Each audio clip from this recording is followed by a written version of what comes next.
Hello friends, मैं मोनिका, आपकी gardener दोस्त। आज आपसे बात करूंगी स्पाइडर प्लांट के बारे में। स्पाइडर प्लांट जो है ये भी बड़ा इजी टू ग्रो प्लांट है। बड़ी सिंपल सी इसकी नीड्स होती हैं, बस हमें थोड़ा सा इसकी नीड्स का ध्यान रखना है। और ये बहुत अच्छी तरह चलने वाला प्लांट है। और इसको जो है ब्राइट लाइट में नहीं रखना है। जैसे मैं ज़्यादातर पौधों को बोलती हूँ आपको इनडायरेक्ट ब्राइट लाइट में रखना है, लेकिन स्पाइडर प्लांट को मॉडरेट ब्राइट लाइट में रखना है। मतलब लाइट तो आती हो लेकिन बहुत ज़्यादा ब्राइट लाइट ना आए, जिसको कहते हैं कि तेज लाइट नहीं हो, है ना, उस लाइट में इसको रखेंगे तो ये ज़्यादा अच्छा चलता है। इंडोर रखने के लिए भी अच्छा प्लांट है, लेकिन इसको आपको ऐसी जगह रखना है जहाँ पर लाइट आती हो, बहुत तेज नहीं, मॉडरेट बीच की सी लाइट आती हो, वहाँ पर आपको इसको रखना होता है। और ये जो प्लांट होता है ना, इसकी खूबसूरती पता क्या होती है, इसके जो पत्ते होते हैं ना वो रोजेट फॉर्म में निकलते हैं। रोजेट फॉर्म मतलब ये जो आप देख रहे हैं, एक पूरा ऐसे ऐसे ऐसे ऐसे गोले में निकलते हैं। अंदर से पत्ते नए निकलते हैं, यूं निकलते हैं। जैसे ये आप पौधा देख रहे हो, इनके पत्ते यूं निकलते हैं अंदर से, यूं बाहर की तरफ ऐसे, और 2-3 पत्ते एक साथ यूं निकलते हैं, रोजेट फॉर्म में निकलते हैं। ये इसकी खूबसूरती होती है। और ये जो पत्ते हैं ना, ये जैसे आप पत्ता देख रहे हो, बाहर की तरफ देखिए आर्च्ड होता है, बाहर की देखिए ऐसे, बाहर की तरफ ऐसे मुड़ा हुआ। हर पत्ता देखिए ऐसे निकलता है इसका, इस तरह से निकलता है ये। तो ये ही इस प्लांट की खूबसूरती है। इसको देखिए आप, पत्ते यूं निकल रहे हैं सारे, बीच में से यूं बाहर से, यूं बाहर की तरफ, इसमें भी ऐसे ही हैं। ये इस प्लांट को बहुत खूबसूरत बनाता है, ऐसे निकलते हैं, है ना। तो ये इस प्लांट की खूबसूरती है। इसमें देखिए ग्रीन भी आता है, बिल्कुल क्लोरोफाइटम कहते हैं इसको, इसका बोटेनिकल नेम अगर हम लें तो। इसमें देखिए एक तो बिल्कुल ग्रीन आता है, फिर वेरीगेटेड प्लांट्स भी 2 तरह के आते हैं। एक जो मेरे पास है, ये बीच में से ग्रीन होता है और साइडों से वाइट है। ये देखिए, ये देखते हैं आप, इसकी पत्ती देखिए आप, बीच में से ग्रीन, साइड्स में से वाइट है। और एक आता है वो रिवर्स होता है, बीच में से वाइट होगा और साइड में से पत्तियां ग्रीन होती हैं। तो 2 तरह के वेरिएशन आते हैं इस प्लांट में। तो देखिए कितना सुंदर लगता है। छोटे से छोटे पॉट में भी आप लगा सकते हैं। ये सिंगल प्लांट लगा हुआ है इसमें। और बड़े प्लांट, क्योंकि ये बहुत जल्दी ग्रो करता है। आप किसी प्लांट में लगाते हैं, इसमें से बेबी प्लांट्स निकलेंगे, फैलता बहुत जल्दी है ये प्लांट, तो जल्दी से ये सारे गमले की जगह को भर देता है। अगर आप इसकी जड़ों को देखें निकाल के, तो इसकी जड़ें फ्लैशी होती हैं, जैसे ना सफ़ेद सफ़ेद रंग की, फ्लैशी फ्लैशी, उनके अंदर पानी स्टोर रहता है। तो इसलिए इस प्लांट को बहुत ज़्यादा पानी नहीं देना चाहिए, मॉडरेट पानी देना चाहिए। जबकि जब ऊपर की लेयर मिट्टी की सूखने लगे, ये देखिए, ये अब इसकी जो है ना बॉल नीचे चली गई है, परेशान, ये चाह रहा है कि बॉल निकाल के दो। देखो, इसको अपना खेल चाहिए हर वक्त, है ना।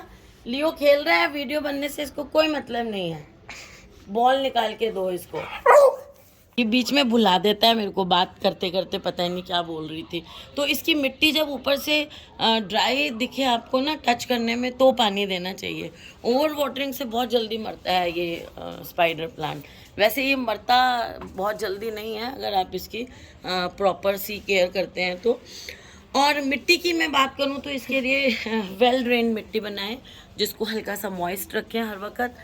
पानी एक दिन छोड़ के दें तो भी चलेगा इसको। और लेकिन मिस्टिंग अच्छी करें रोज़, इससे पत्ते भी साफ़ रहते हैं।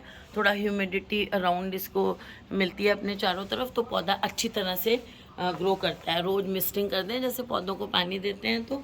और मिट्टी वेल ड्रेन बनाने के लिए एक हिस्सा मिट्टी ले लें, उसमें एक हिस्सा रिवर सैंड मिला लें और एक हिस्सा उसमें खाद मिला दें। अगर आपके जहाँ आप रहते हैं मिट्टी आपकी चिकनी है, तो आप जो है उसमें रिवर सैंड ना मिलाएं, उसकी जगह उसमें आप कोकोपीट मिला लें। क्योंकि रिवर सैंड उसमें मिलाएंगे तो वो ऐसा काम करेगी जैसे सीमेंट में बजरी, तो वो मिट्टी आपकी और ज़्यादा बाइंड हो जाएगी, हार्ड हो जाएगी। तो चिकनी मिट्टी में रिवर सैंड कभी भी ना मिलाएं, वो सीमेंट में रिवर सैंड जैसा काम करती है। तो इस तरह से इसकी मिट्टी बना लें। और खाद की अगर मैं बात करूं तो इसको साल में 2 बार खाद दें।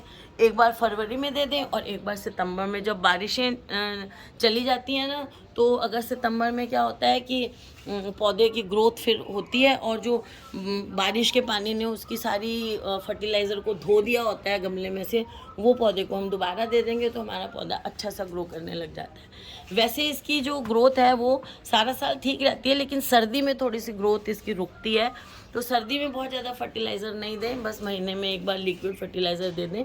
लिक्विड फर्टिलाइज़र के लिए बस आप सबसे आसान तरीका मैं आपको बताती हूँ। आपके पास कोई भी खाद है, गोबर खाद है या वर्मी कंपोस्ट है, 2 मुट्ठी लें और ओवरनाइट इसको भिगो दें बाल्टी में 2 मुट्ठी को, और सुबह वो वाला पानी आप दे दें, तो बस आपके पौधों के लिए खाद हो गई। हाँ, फ्लावरिंग प्लांट्स के लिए अलग से बनाते हैं, वो उसकी जब मैं कोई फ्लावरिंग प्लांट बनाऊंगी तो उसके उस टाइम बात करूँगी। ये लीफी प्लांट्स के बारे में बात कर रही हूँ, फोलिएज के लिए जो उगाते हैं हमें। और गर्मी में जो है इसका, गर्मी में भी या फिर मेरे तो अभी भी है, मैं तो सारा साल ही देखती हूँ इसके। इस तरह से देखिए लंबे लंबे से स्टेम निकलते रहते हैं, वैसे गर्मी में ज़्यादा निकलते हैं। ये ऐसे स्टेम निकलेंगे और बारिश के बाद भी बहुत अच्छे निकलते हैं। ऐसे ये स्टेम निकलते हैं और उसके ऊपर ना वाइट कलर के छोटे छोटे फ्लावर निकलते हैं, छोटे छोटे फ्लावर लगते हैं इस पर, और फिर बाद में फ्लावर में से ये छोटे छोटे से, ये देखिए पप्स कहते हैं इन्हें, छोटे छोटे प्लांटलेट्स बन जाते हैं। ये देखिए, अब आपको मैं एक चीज़ बताती हूँ कि ये जो इसके प्लांटलेट्स हैं, ये देखिए, ये प्लांटलेट्स हैं ना, ये ऐसे लगता है जैसे छोटे छोटे से स्पाइडर लगे होते हैं, क्योंकि ये यूँ निकलती हैं ना इसकी पत्तियाँ, जैसे मैंने आपको कहा, तो ये ऐसे लगती हैं जैसे छोटी छोटी सी ऐसे स्पाइडर हैं, प्लांट से लटक रहे हैं ऐसे। तो इन्हीं के कारण जो है वो इसका नाम, ये देखिए ये वाला ऐसे लगता है जैसे छोटे छोटे स्पाइडर लटक रहे हैं, इन्हीं के कारण इसका नाम पड़ा है स्पाइडर प्लांट। क्लोरोफाइटम को स्पाइडर प्लांट इसीलिए कहते हैं क्योंकि ये जो छोटे छोटे पप्स हैं वो ऐसे लगते हैं जैसे कि छोटी छोटी, ये देखिए स्पाइडर्स प्लांट में से निकल रही हैं। और इन्हीं को जब ये थोड़े थोड़े बड़े हो जाते हैं ना, तो इनमें रूट्स बनने शुरू हो जाती हैं। यहाँ ये देखिए, इनमें ये छोटी छोटी रूट्स बनने शुरू हो गई हैं। ये देखिए, ये जहाँ मेरा फिंगर है, ये देखिए ये रूट्स बनने शुरू हो गई हैं। बस आपको क्या करना होता है कि बस ये, अगर छोटे को भी मैं उतारूं तो भी ठीक है, पर ये रूट्स वाले को हमने ऐसे लिया, ऐसे तोड़ा, ये देखिए अब इसमें 2-3 हैं, तो हम इसको एक साथ ही किसी गमले में यूँ लगा देंगे और फिर ये ग्रो करने लग जाते हैं। जैसे मैंने ये लगाए हुए हैं, ऐसे ही उखाड़ के ये लगा दिए थे, अभी भी मैं इसको इसी में ही लगा देती हूँ। देखिए, तो ये यहाँ पर ऐसे ऐसे अब ये ग्रो करने लग जाएंगे इस तरह से। बस इसका प्रोपेगेशन भी बहुत आसान होता है इस प्लांट का। तो जब मैं लाइट की बात करती हूँ तो मैंने आपको कहा कि इसमें मॉडरेट लाइट देनी है। फर्टिलाइज़र मैंने बता ही दिया है कि आप गर्मी में तो इसको 20 दिन में एक बार लिक्विड फर्टिलाइज़र जो मैंने बताया वो दें, सर्दी में महीने में एक बार दे दें। नासा ने इस प्लांट को सर्टिफाई किया हुआ है कि ये एयर प्योरीफायर है, लेकिन एक पौधा लगाने से एयर प्योरीफाई नहीं होती है। खूब सारे, जैसे मैंने ये खूब सारे एक साथ लगाए, अभी ऊपर और भी हैं, लेकिन अभी मैं वीडियो नीचे बना रही हूँ तो आपको यहीं दिखा देती हूँ, इन्हीं से बना दी मैंने। तो ये एयर प्योरीफाई करता है, क्योंकि देखिए ये इस तरह से ग्रो करता है, बाहर की तरफ इसकी फोलिएज होती है, थोड़ी सी आर्च लिए हुए बाहर की तरफ मुड़ी हुई पत्तियाँ होती हैं इसकी, इसलिए ये हैंगिंग बास्केट का बहुत, और नीचे की तरफ इसके वो लटकते हैं बेबी प्लांट्स। तो हैंगिंग बास्केट के लिए जो क्लोरोफाइटम है, ये बहुत ही अच्छा जो है वो प्लांट है। देखिए, मैंने आपको कहा था ना ये हैंगिंग बास्केट में बहुत अच्छा लगता है।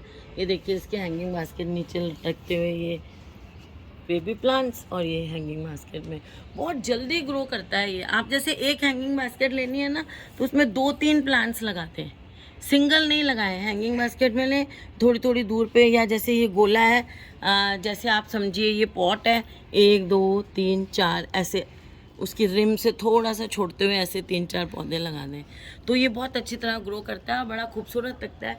लेकिन ये धूप में नहीं जानी चाहिए, ये ऐसी जगह रहनी चाहिए जहाँ पर बहुत तेज़ लाइट भी नहीं हो, मीडियम लाइट हो, उस जगह इसको लगाएं तो ये अच्छा रहता है। वैसे इसको टेम्परेचर जो है ना वो 13 से 27 डिग्री 28-30 डिग्री तक चाहिए होता है, बस बहुत ज़्यादा टेम्परेचर ये बेयर नहीं करता है प्लांट, इसीलिए ये इंडोर्स के लिए बहुत अच्छा प्लांट है। अगर लाइट मिले, लाइट नहीं मिलेगी तो ये इंडोर में भी ऐसा लेगी और कमज़ोर सा प्लांट हो जाएगा। तो इसलिए इसको जो है, और इंडोर जो भी आप प्लांट लगाएं उसको 2-3 दिन अंदर रख के 1-2 दिन बाहर ज़रूर रखें, तभी वो अच्छी तरह से ग्रो कर सकते हैं। तो कोई भी प्लांट जो है ना, वो नेचर ने इंडोर नहीं बनाया है किसी भी प्लांट को। उसको हम उसकी ग्रोइंग कंडीशंस के हिसाब से कुछ दिन अंदर रख सकते हैं। ज़्यादा लाइट मिलेगी, ड्राई एयर होगी, इसकी मिस्टिंग नहीं करेंगे तो ये देखिए ये पत्ते जो हैं ऐसे ब्राउन होने लग जाएंगे। और एक और कारण होता है पत्ते ब्राउन होने का, टिप्स ब्राउन होने का, फर्टिलाइज़र बहुत ज़्यादा ना दें इसको।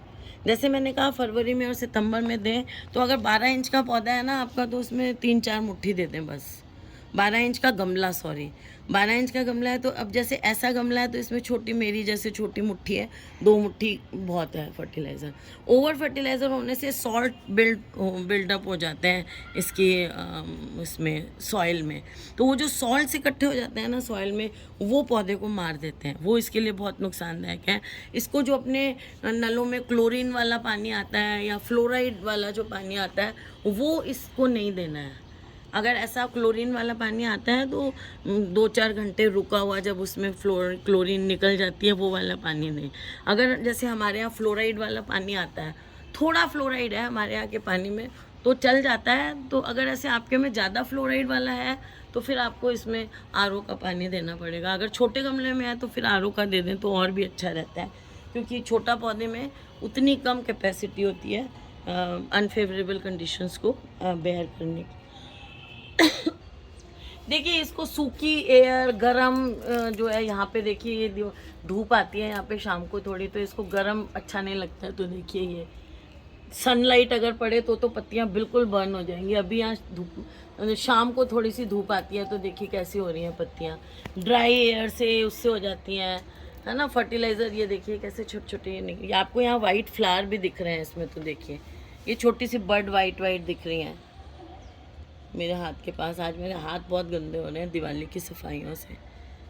ये देखिए ये तो फ्लावर्स इसमें वाइट ऐसे, तो इसको धूप नहीं मिले इस चीज़ का आप बहुत ज़्यादा ध्यान रखें, नहीं तो लीव्स इसकी बर्न होने लग जाती हैं और इसकी सारी डल हो जाती हैं और सारी खूबसूरती पौधे की चली जाती है। मिस्टिंग करते रहे जैसे मैं कह रही हूँ। ये देखिए इतने इतने से पौधों में मैंने इसके वो छोटे छोटे जो फ्लोरेट्स होते हैं वो निकाल के लगाए हुए हैं। देखिए इसमें कितने सारे हैं। इसमें मैं यूँ कभी मन करता है तो तोड़ के इनमें ये देखिए ऐसे लगा देती हूँ, छोटे छोटे कई हैं तो ऐसे लग जाते हैं। ये देखिए छोटे छोटे में किसी को देना हो तो ये तैयार हो जाते हैं ऐसे देखिए। और ये थोड़े बड़े में लगाए हुए हैं इस तरह से। बस इसको ये है कि जब आप शुरू में इनिशियली इसको लगाते हैं ना तो थोड़ा पानी कम दें। जैसे जैसे पौधा थोड़ा मैच्योर होता जाता है ना, मैं सोच रही हूँ आपको इसकी कोई जड़ दिखाऊं। जड़ नहीं दिख रही है इसकी। जड़ें ना बड़ी फ्लैशी जड़ें होती हैं ऐसे, उसमें पानी सा स्टोर होता है। इसमें दिख नहीं रही हैं। अब देखिए इसका रूट बॉल है ना, ये तो आ गया, लेकिन अब मुझे इसको ना और खोदना पड़ेगा। इसकी ऐसे इतनी मेरी उंगली जितनी मोटी मोटी ना सफ़ेद फ्लैशी इसमें जड़ें होती हैं, तो इसलिए इसको पानी जो है वो थोड़ा बहुत ज़्यादा नहीं दिया जाता है। तो फ्रेंड्स, अगर आपको क्लोरोफाइटम या स्पाइडर प्लांट के बारे में ये जानकारी अच्छी लगी तो इस वीडियो को लाइक करिएगा, शेयर करिएगा और मेरे चैनल को सब्सक्राइब करिएगा। Okay friends, bye.